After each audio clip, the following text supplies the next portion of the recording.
I can see those three boys standing there, standing in clear defiance to the edict of an unjust ruler.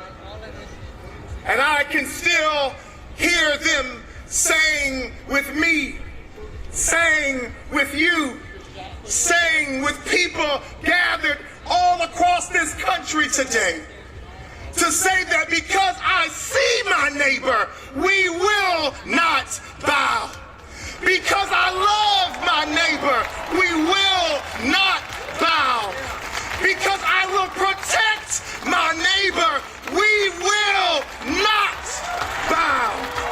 Because greater is the one that's in me than the one that's in the world. I gotta say one name. That name is Bishop Kenneth Moles. None of you may know who he is. None of you may have never heard his name. But when I was a boy, I was raised in the Baptist church. And every now and then we also slid down the street to Greater Mount Calvary Holy Church.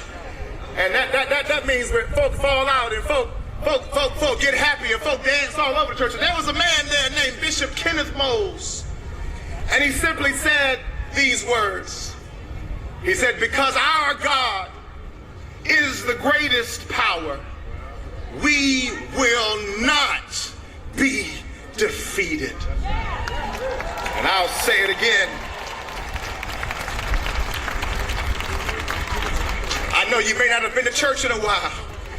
I know we may not have seen you in Sunday school or Sabbath school or at the mosque or at the temple. But our God is the greatest power. And any kind of religion that is bound up and caught up in fear, any kind of religion that is bound up and caught up in hate, any kind of religion that is not characterized by love, beloved of God, throw it away. Throw it away. Throw it away. But I'm believing that there are people rising up all over this nation. There are people rising up all over this land, this sacred land. I'm believing that there are people rising up all over this world who will not bow to hatred, who will not bow to corruption, who will not bow to hypocrisy, who will not bow to fear, who will not bow to suspicion, who will not bow to political violence, who will not bow to a kind of religion that wants to be close to power but won't empower anybody else. We will not bow.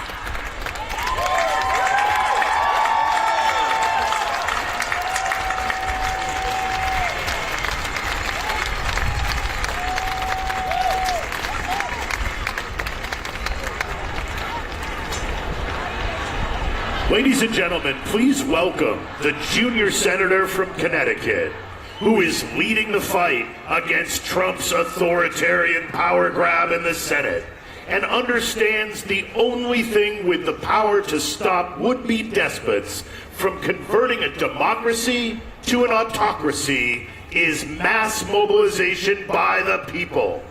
Welcome, Senator Chris Murphy.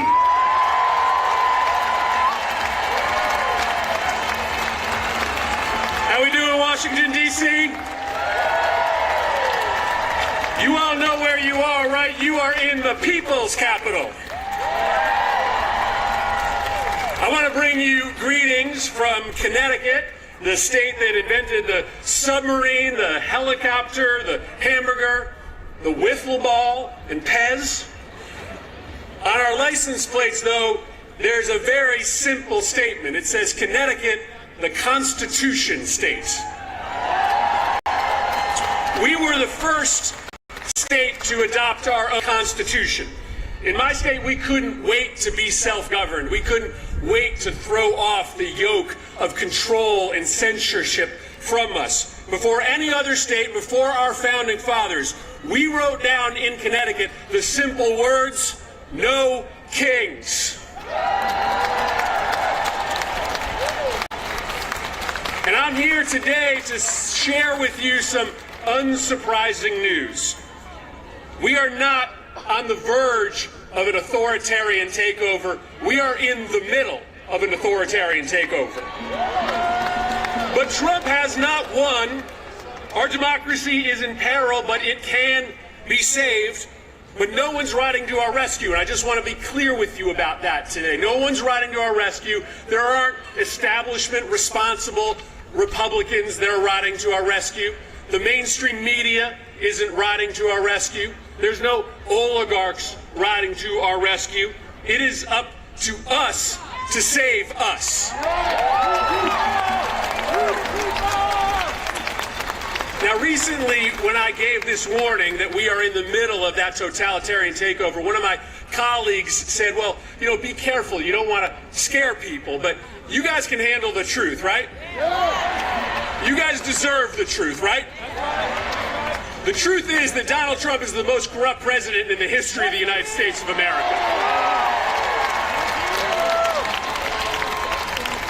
The truth is that he is enacting a detailed step-by-step plan to try to destroy all of the things that protect our democracy: free speech, fair elections, an independent press, the right to peacefully protest. But the truth is also this: he has not won yet. The people still rule in this country.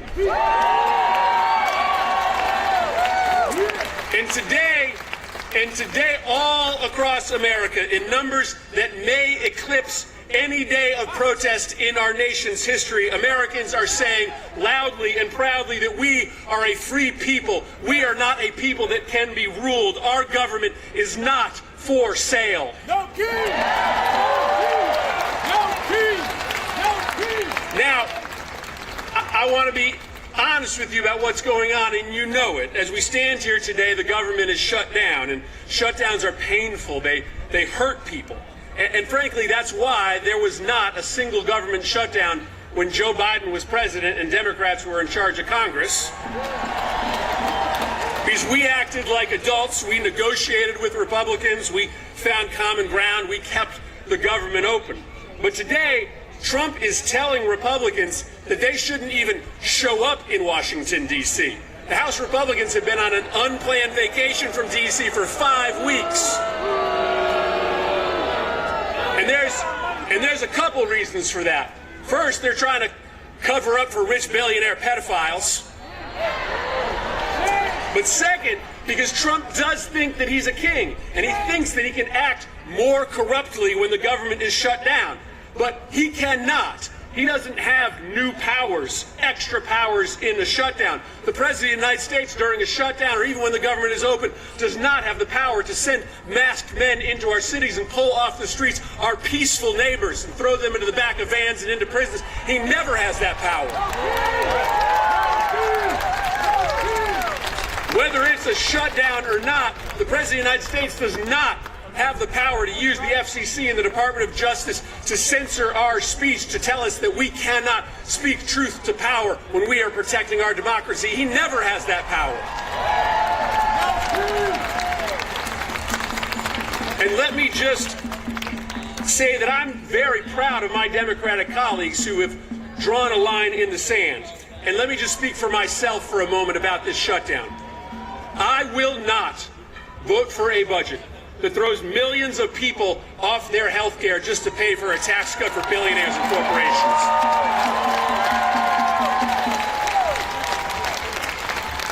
And I will not vote for a budget that doesn't put some serious checks on President Trump's destruction of our democracy. In fact, no Democrat has a moral obligation to vote for a budget that just pays the bills for Donald Trump's political witch hunts. So this is a moment for the people who work with me in this Capitol to draw a moral line in the sand. And this is a moment for all of you to stand up and speak up. Listen, President Trump thinks that he can bully us into silence. He thinks that he can intimidate us into sitting this fight out. But judging by the number of people here today, judging by the number of people standing up all across this country, he thinks he can silence us, he thinks he can bully us, but he cannot and he will not.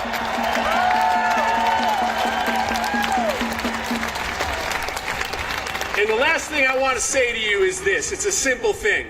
I get it that when you wake up in the morning, like me, you are filled with anxiousness, with anger about what is happening in this country. But I also want you to feel something else. Because this experiment, 250 years in, this bold, revolutionary experiment of self-governance in a nation that is a melting pot, where we are stronger because our differences from each other, right? That is a miracle that it has lasted for this long.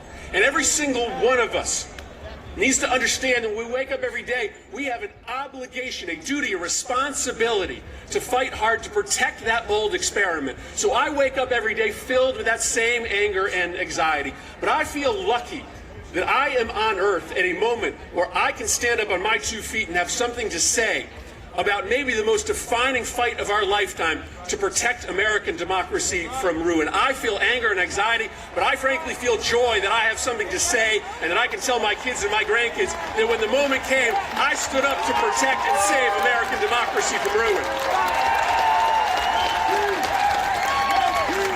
And so you got a lot of awesome speakers here today. I heard a rumor that a guy named Bernie Sanders is in the house. I understand the role that I play. I'm just the opening act for Bernie, all right? But listen, I'm super proud of being here with you. I'm optimistic.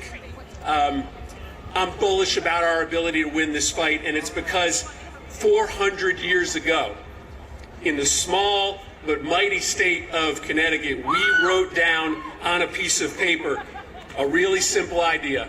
In America, the people rule. In America, there are no kings. Thanks, Washington, D.C. Appreciate it. Go out there and fight for our country.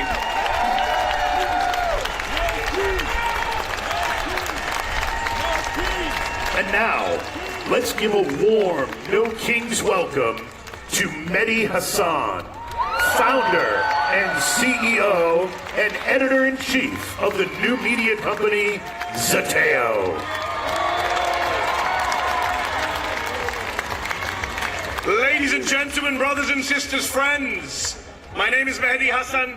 I am a journalist, I am an immigrant, and I am a Muslim.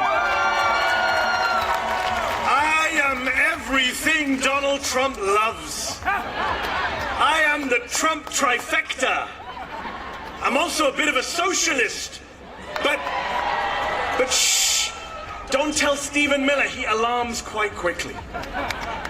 Can I just say, it is so heartwarming to see so many of you out here in D.C. today. D.C., make some noise.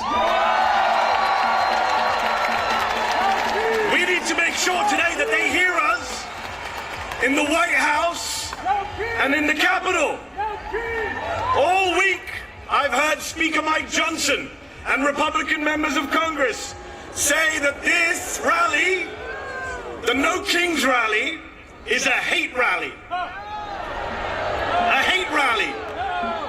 The people who can't get through a single day without hating on late-night comedians and overweight soldiers and Muslim politicians and Mexican immigrants and Palestinian refugees and black women and transgender kids and peaceful protesters and Mr. freaking Potato Head, they are lecturing us on hate? Really? I'm not here out of hate. I'm here out of love. I'm here because I love this country. I love America. I love the First Amendment. I love our democracy. I love our diversity. Yes, our diversity. And I am not willing to sit back and watch our glorious American multiracial, multicultural, democratic experiment, our constitutional republic, destroyed by the guy from Home Alone 2. Not gonna do it. Because I did not inherit America. I did not inherit America. I chose America. I wasn't born here. I immigrated here. And we immigrants, we love this country often more than the people who are born here because we chose to move here, live here, swear an oath to the Constitution here, an oath that the guy down the street violates every morning and every night. The great irony is, of course, that Donald Trump is the son of an immigrant, the grandson of an immigrant, and married to an immigrant. In fact, 2 of his 3 wives were immigrants, proving yet again that immigrants will do the jobs that even Americans are not willing to do.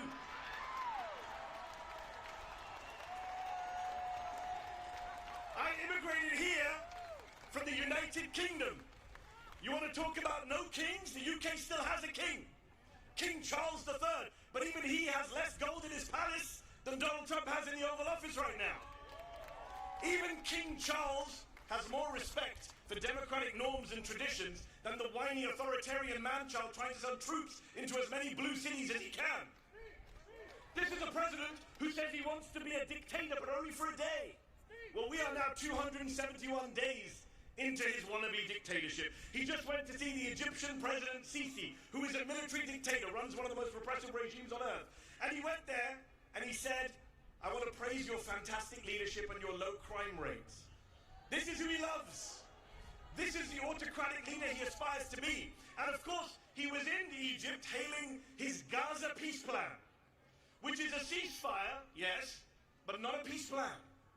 Donald Trump, the man who uses Palestinian as a pejorative, as a slur, has no plan for Palestinian freedom, no plan for Palestinian statehood, no plan for justice for the Palestinians who have been massacred and starved and genocided and ethnically cleansed for the past 2 years, including the past 9 months of his presidency. Meanwhile, Israel for the past week has violated the ceasefire again and again, killing Palestinians with impunity. Yesterday they killed 7 Palestinian children during the ceasefire. There is no peace in the Middle East because, as Dr. King said, peace is not just the absence of violence, it is the presence of justice. So these are dark times. Genocide abroad, fascism at home. Which is why it's so crucial that we gather, we organize, we rally like this. We mobilize, we pluralize, we bring people into the tent. We register voters, we defend voters, we become voters if we're not already. And you know, they say we don't reach out to the other side. We don't reach out to conservatives or Republicans, that we're in an echo chamber. Well, let me say to every Republican and conservative watching, aren't you the ones who said no more big government, no tyranny in America? So if you believe that, what are you doing defending masked federal agents in unmarked cars, bundling people off of the streets, including American citizens, and disappearing them? How are you okay with that? And if you're not okay with it, then come over to our side. The side of the Democrats. The small d Democrats, not the big D Democrats, not the Democratic Party. Those of us who are from all parties and none. But those of us who care about saving America so that we can get to our 250th birthday and still be free when we reach 250 years. Come over to our side. The side of no crowns, no thrones, no kings. The side of freedom, of liberty, of the Constitution. The First Amendment, the Fourth Amendment, the 14th Amendment, the 22nd Amendment, which says 2 terms means 2 terms. And if you're not worried about Donald Trump trying to stay on for a 3rd term, you should be. He's literally selling merch. So I worry about free and fair elections in 2028. But then I say, why should I worry? I see all of you here today. What is there to worry about? We here today are not spectators. We are citizens. We are not bystanders, we are proud and patriotic Americans. And we Americans, we the people, will not allow our country to be taken over by demagogues and dictators. We will not stand for it. So let me ask you this. I need to hear you. Are you willing? Are you willing? Answer this. Are you willing to sit back and let Trump shred our freedoms? I can't hear you, DC. They need to hear you in the White House. Are you willing to let Trump shred our freedoms? Are you willing to sit back and bend the knee to fascists and white supremacists? Are you willing to be the Americans on whose watch democracy died? Good, because people power is our last line of defense. Remember this, Donald Trump has never, ever, not in 3 elections, won a majority of the vote. Never. And I'll say this to you. I'll say this to you. Here's the math that they are scared of. There are more of us than there are of them. We are the majority. Say it with me. We are the majority. They're not loud enough today, Deez. Come on. Louder. We are the majority. Yes, we are. And we have no intention of losing our country, our democracy, our freedoms to that twice impeached convicted criminal and his gang of grifters. No way. We will out-organize them. We will outvote them. We will outlast them. Because when I see you all out here today, in your thousands, in millions across the country, I have hope.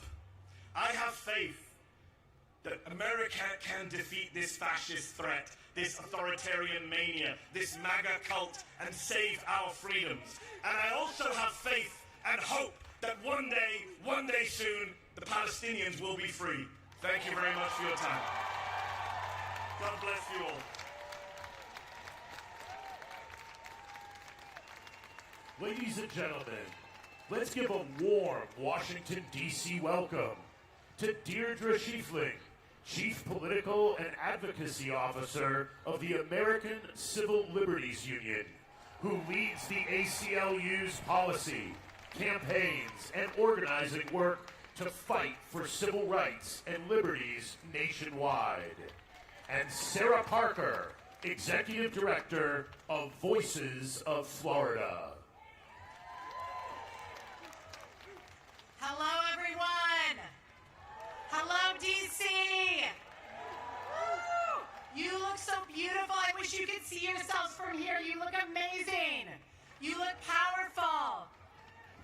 I'm Deirdre Schiefling. I'm the Chief Political and Advocacy Officer for the ACLU, the American Civil Liberties Union, and a proud Washingtonian. I'm so thrilled to be here with you, my community, today, doing the most patriotic and American thing that we can do. Peacefully, lawfully protesting the Trump administration's abuses of power and exercising our First Amendment rights. After all, our country has a 250-year-old history